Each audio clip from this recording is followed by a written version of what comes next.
میں آپ کے لیے اور ان تمام لوگوں کے لیے اللہ کی حضور دعا گو ہوں کہ ہر قدم کے بدلے، ہر لفظ کے بدلے، ہر نظر کے بدلے، ہر نعرے کے بدلے دنیا میں آپ سب کو عزت نصیب ہو اور آخرت میں اللہ کی رضا اور جنت الفردوس نصیب ہو۔ کل احمد آباد ہندوستان میں بھی ورلڈ کپ فائنل میچ ہو رہا تھا۔ گراؤنڈ میں نریندر مودی خود موجود تھے اور ایک آسٹریلین شہری جو غیر مسلم تھا فری فلسطین شارٹ پہنے ہوئے گراؤنڈ میں حاضر ہو گئے۔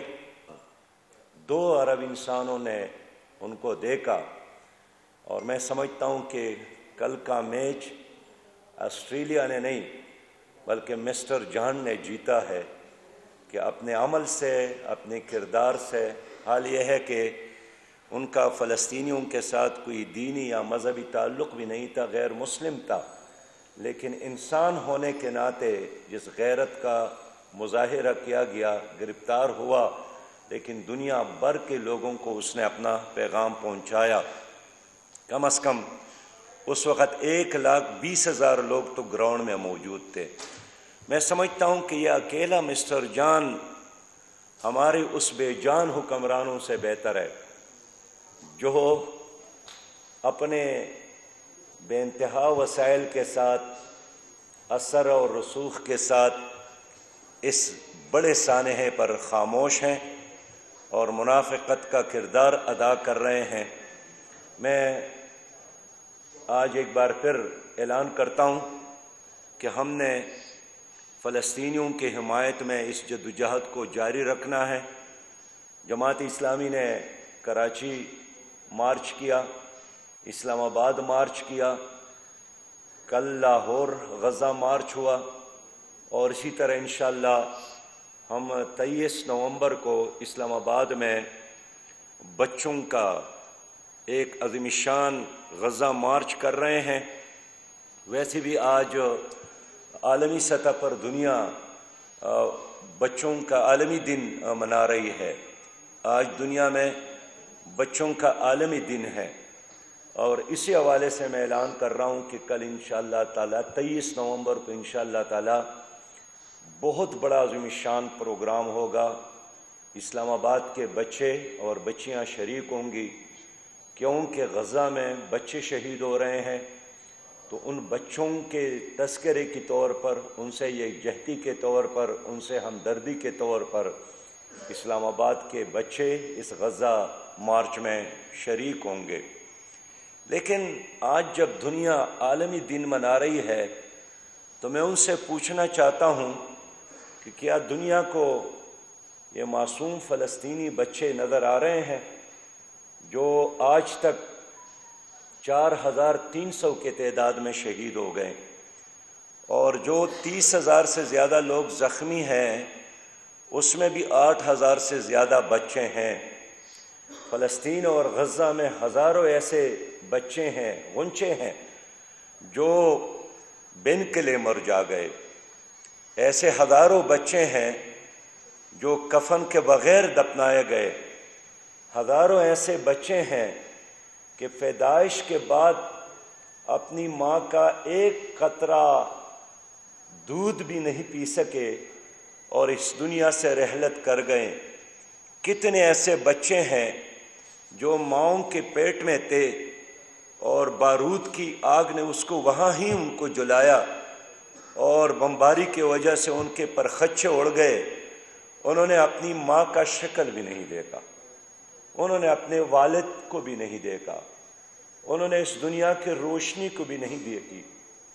اور کیسے وہ معصوم تتلیاں انسان دیکھ کر اپنی جذبات پر قابو نہیں پا سکتا ہے کہ بڑے حوصلے کے ساتھ اپنے ابو کو وصیت کرتا ہے کہ میرے ابو، میرے ہاتھ پر میرا نام لکھنا، میرے پیر پر میرے نام لکھنا، کل اگر بمباری کی وجہ سے میرے جسم کے ٹکڑے بکھر جائیں تو آپ میرے ہاتھ پر میرے نام سے معلوم کر سکے کہ یہ میرا بیٹا ہے اور یہ میری بیٹی ہے۔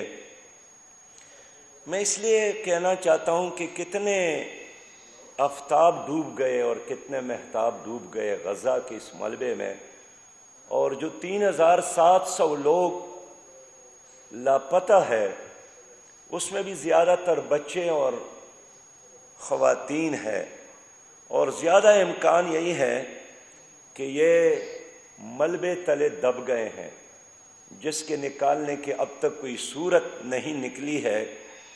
یہی بچے، یہ معصوم بچے، یہ تتلیاں، یہ قیامت میں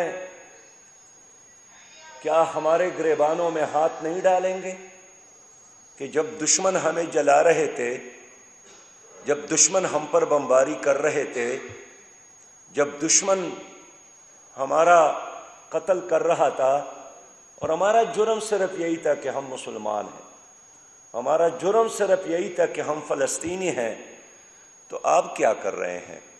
میرے خیال میں ان بچوں کے ہاتھ اگر ان ظالموں کے گریبان میں ہوں گے تو اسی طرح یہ خاموش رہنے والے اور بزدلی کا اور بے غیرتی کا اور بے معنی کا کفن اوڑھ کر اور چادر اوڑھ کر سونے والے حکمرانوں کے گریبانوں میں ان کے ہاتھ ہوں گے۔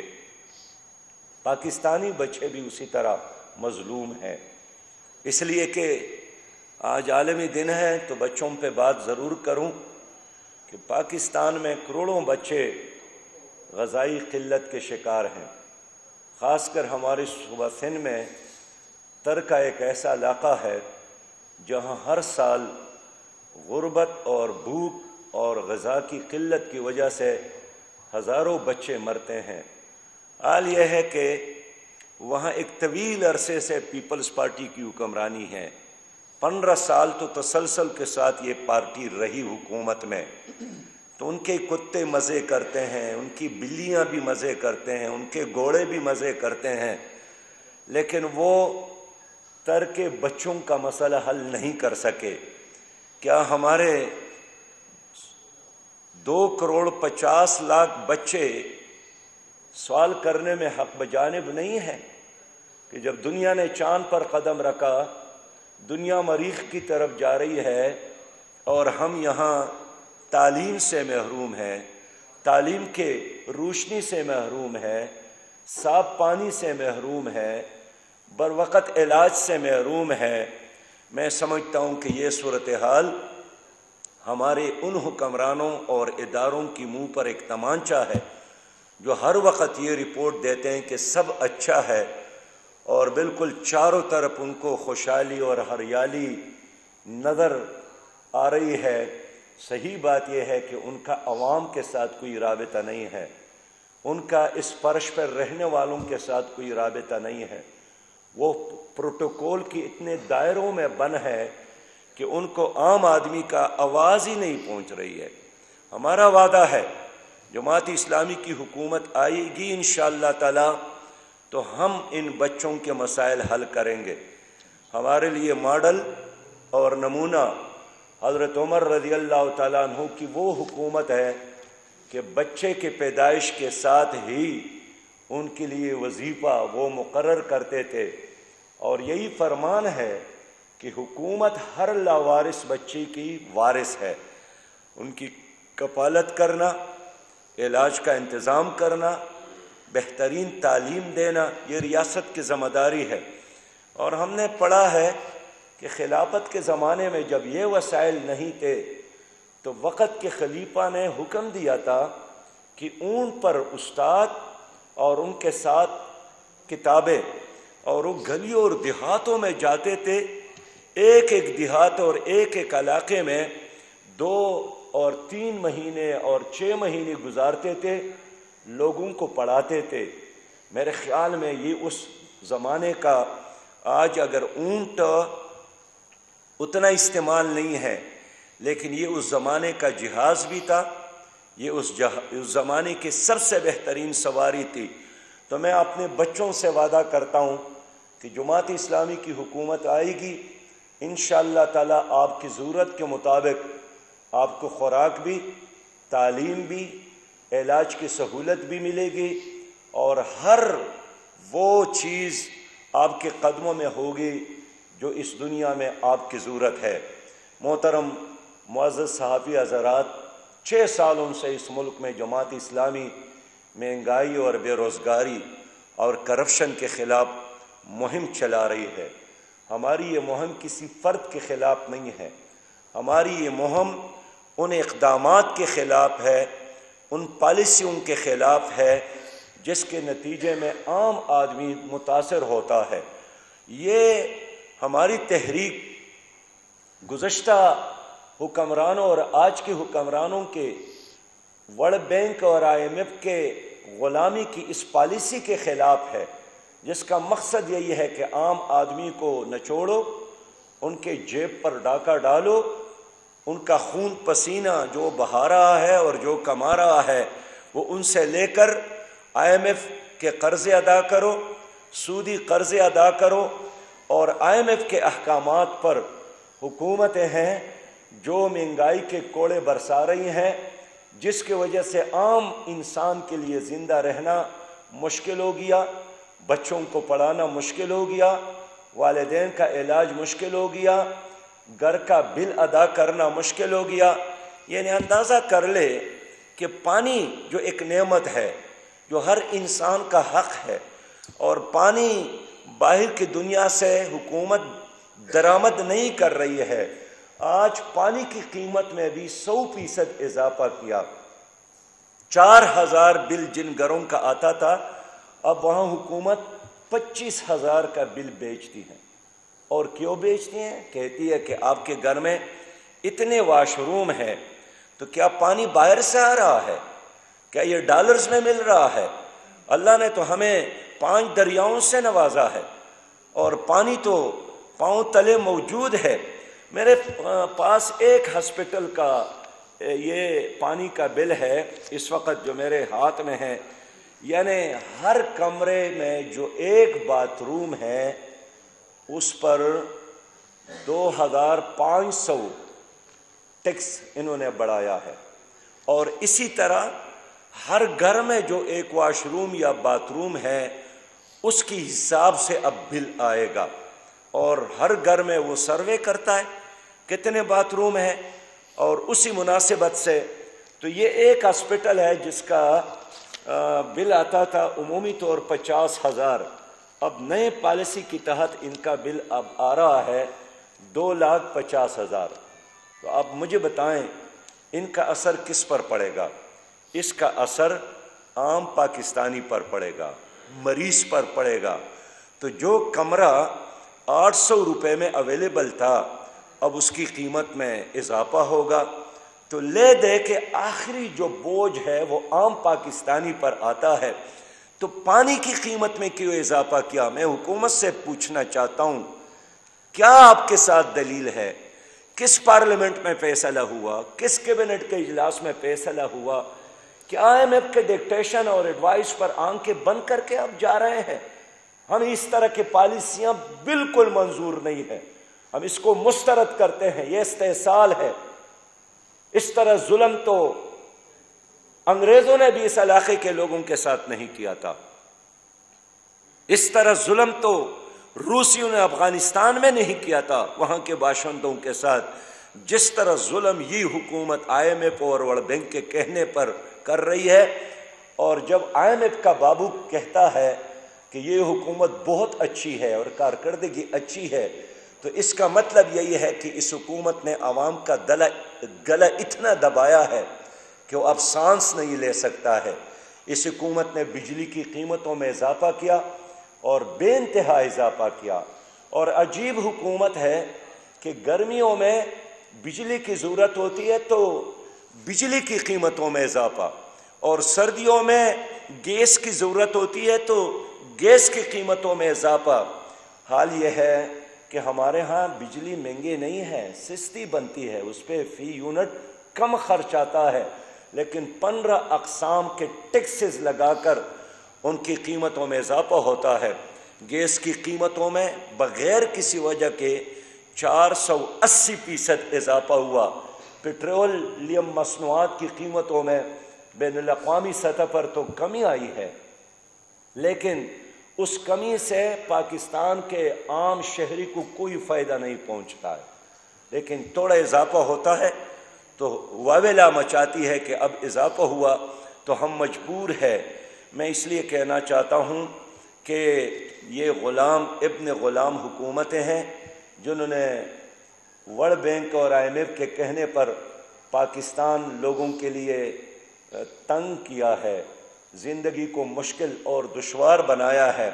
اب ہمارا یہی ڈیمانڈ ہے کہ اگر بین الاقوامی سطح پر قیمتوں میں کمی آئی ہے، اگر آپ نے ڈالر کو جس طرح آپ کا دعویٰ ہے ہم نے کنٹرول کیا ہے، تو پھر ہونا تو چاہیے کہ پٹرول فی لیٹر پاکستان کے لوگوں کو 150 روپے پر دیا جائے۔ پھر تو ہونا چاہیے کہ بجلی کے 15 اقسام کے ٹیکسز ختم کر کے اس کی وہ قیمت لوگوں سے وصول کیا جائے جو اس کی حقیقی قیمت ہے۔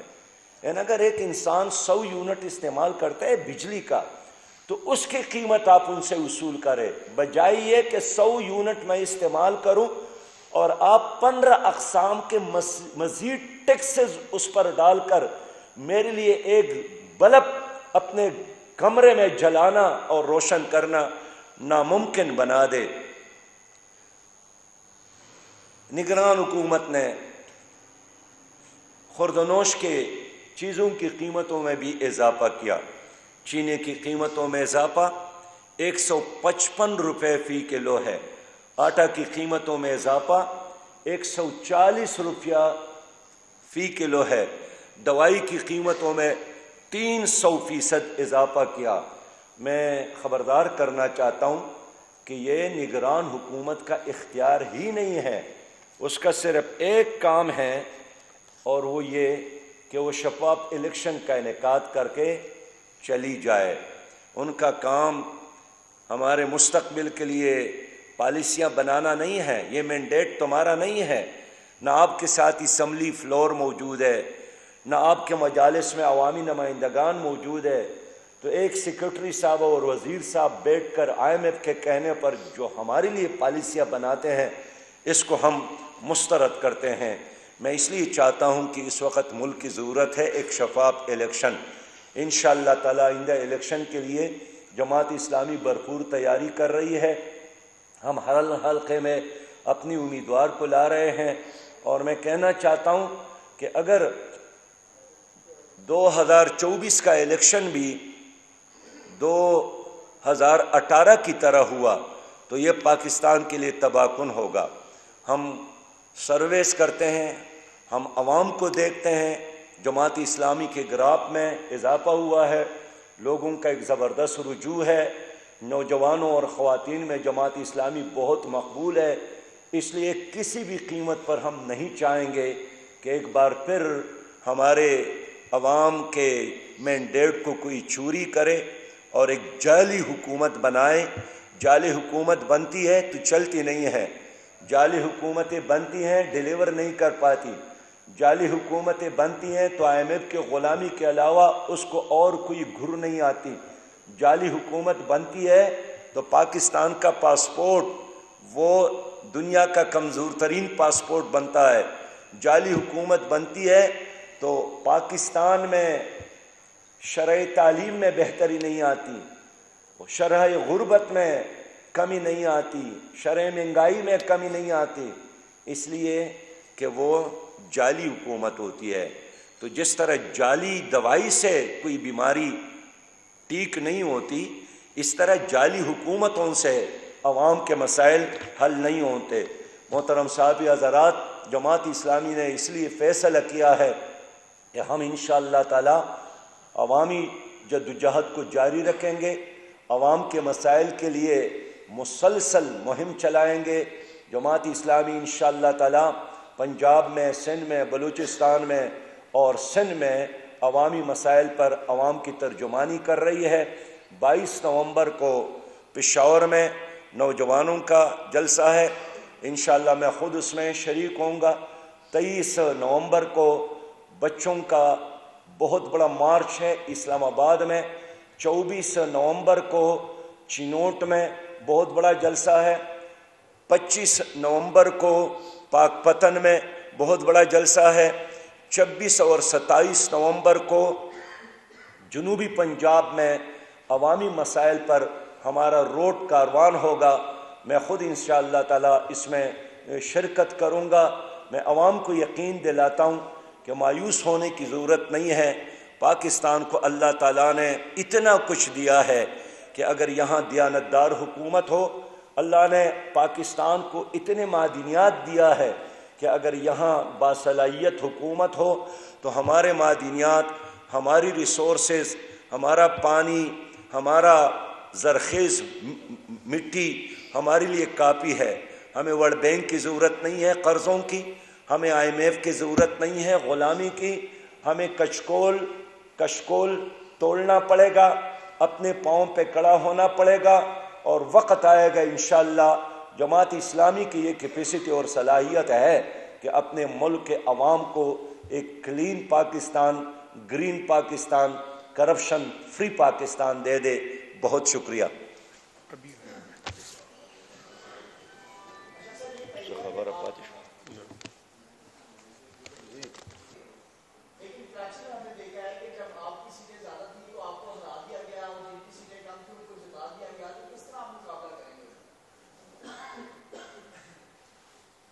عوام کی قوت سے، اور عوام کی قوت ایک ریئلٹی ہے، عوام کی بیداری سے۔ عوام بیدار ہو جائے، کوئی اس کا راستہ نہیں روک سکتا۔ یہ عوام ہی تھے نا کہ افغانستان کے عوام نے روس کو شکست دیا، نیٹو فوج کو شکست دیا۔ یہ عوام ہی ہے کہ ایران میں ہزاروں سال کی شہنشاہیت کا انہوں نے خاتمہ کیا۔ یہ عوام ہی ہے کہ یہاں انگریز کی حکومت تھی تو قائد اعظم محمد علی جناح کی قیادت میں انہوں نے پاکستان بنایا۔ تو آج بھی اگر عوام جماعت اسلامی کا ساتھ دے، ہم یقین دلاتے ہیں کہ ہم وہ پاکستان دیں گے جس کا خواب اقبال نے دیکھا تھا اور جس کا وعدہ قائد اعظم محمد علی جناح نے اس خطے کے عوام کے ساتھ کیا تھا۔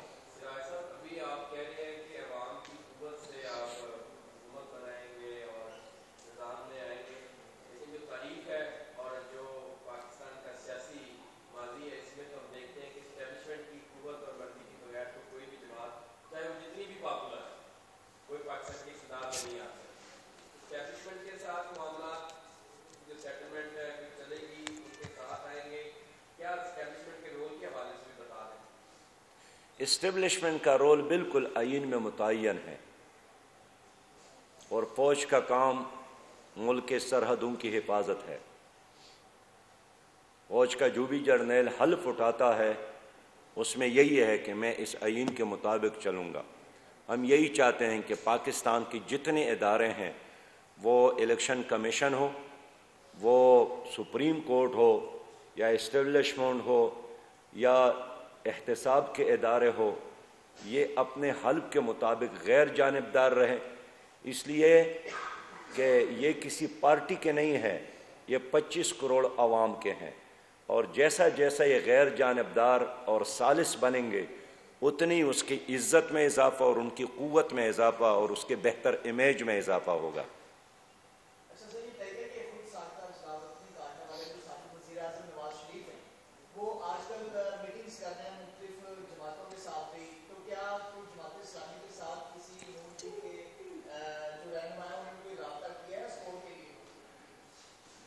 ہمارا کوئی رابطہ نہیں ہے۔ اچھا سر، یہ بتا دیں کہ 2018 کے اندر جن قوتوں نے ہاتھ کسی کے اوپر رکھ کے حکومت پائی تھی، انہوں نے پھر ایک جماعت کے اوپر جو ہاتھ رکھا، تو اگر ایسی حکومت آئی اپنا ٹینیور پورا کرے گی یا نہیں کرے گی؟ خیال میں عوام بیدار ہو گئے ہیں، اور عوام نے دیکھا کہ پیپلز پارٹی کیا ہے، ان کی پالیسی کیا ہے۔ عوام نے مسلم لیگ کو ایک نہیں بار بار دیکھا، عوام نے PTI کو بھی دیکھا، عوام نے 35 سال ایوب خان اور یحییٰ خان اور ضیاء الحق اور پرویز مشرف کی شکل میں جرنیلوں کی حکومتوں کو بھی دیکھا۔ میرا اپنا ہی خیال ہے، یقین ہے کہ اب ایک حقیقی تبدیلی کی تلاش میں ہے ہماری نئی نسل بھی اور ہمارا ہر شہری بھی۔ تو اس لیے میں سمجھتا ہوں کہ انشاءاللہ آئندہ الیکشن میں ایک حقیقی مثبت تبدیلی کا قوی امکان موجود ہے، کوئی اس کا راستہ نہیں روک سکتا ہے۔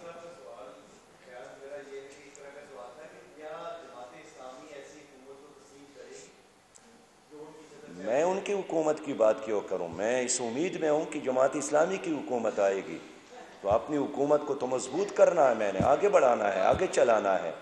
باری باری جی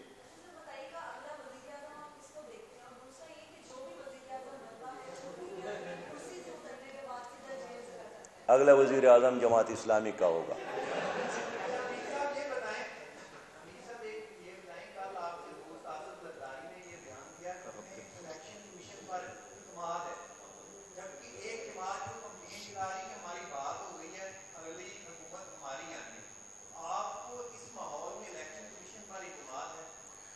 ہم الیکشن کمیشن سے توقع رکھتے ہیں، ہم مسلسل ان کو یاد دلاتے ہیں، ملاقاتوں میں بھی، رابطوں کے ذریعے، کہ اگر آپ تاریخ میں کوئی نام بنانا چاہتے ہیں تو ایک شفاف الیکشن کو یقینی بنا لیں۔ باری باری ایک منٹ اب جی کھرل صاحب۔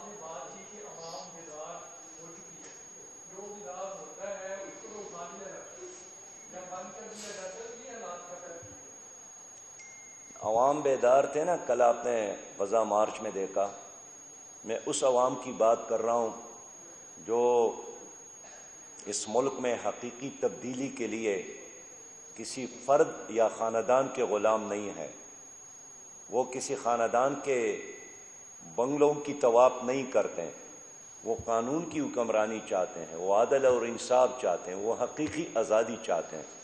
تو حقیقی آزادی ان خاندانوں کے غلامی میں نہیں ہے۔ اسی طرح سرداری نظام، جاگیرداری نظام سے نجات کے لیے قائد اعظم محمد علی جناح نے پاکستان بنایا تھا۔ یہ تو ہماری بدقسمتی ہے کہ انگریز کے جانے کے بعد وہی ایسٹ انڈیا کمپنی کے غلام جنہوں نے ان کے گھوڑے مالش کیے تھے اور بوٹ پالش کرتے تھے، وہی لوگ مسلط ہو گئے۔ لیکن 76 سال ہو گئے، اب قوم کا اور عام آدمی کا جو صبر کا پیمانہ ہے وہ لبریز ہو گیا ہے۔ اب وہ ترقی چاہتا ہے، اب وہ خوشحالی چاہتا ہے، اب وہ انصاف چاہتا ہے، اب دنیا میں کوئی نام چاہتا ہے۔ اچھا سر، یہ بتائیے کہ برابر بھٹو نے کہا ہے کہ جو 70-72 سال کے لوگ ہیں، بزرگ ہیں، وہ گھر میں آرام کریں اور نوجوانوں کو حکومت دینی چاہیے۔ دراصل آپ نے اسی ان کا اشارہ اپنے والد محترم کی طرف تھا، جی بھائی۔ لگتا ہے وہ ان سے تنگ ہے۔ ویسے سراج صاحب کی عمر ابھی 60 سال نہیں ہوئی۔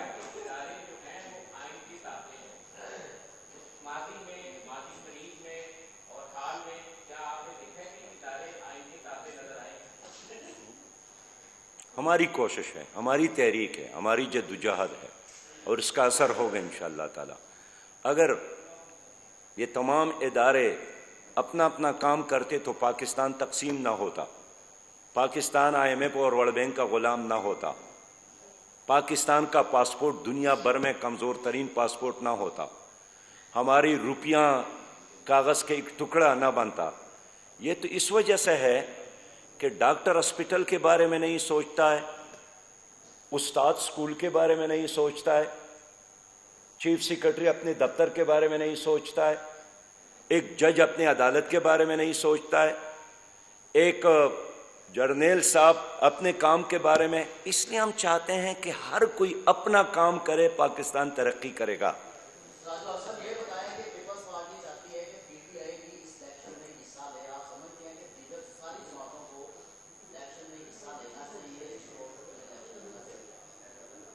پیارے بھائی، ہم چاہتے ہیں کہ تمام سیاسی جماعتوں کو الیکشن میں حصہ لینے کا یکساں ماحول مہیا کیا جائے، اس میں سب آتے ہیں۔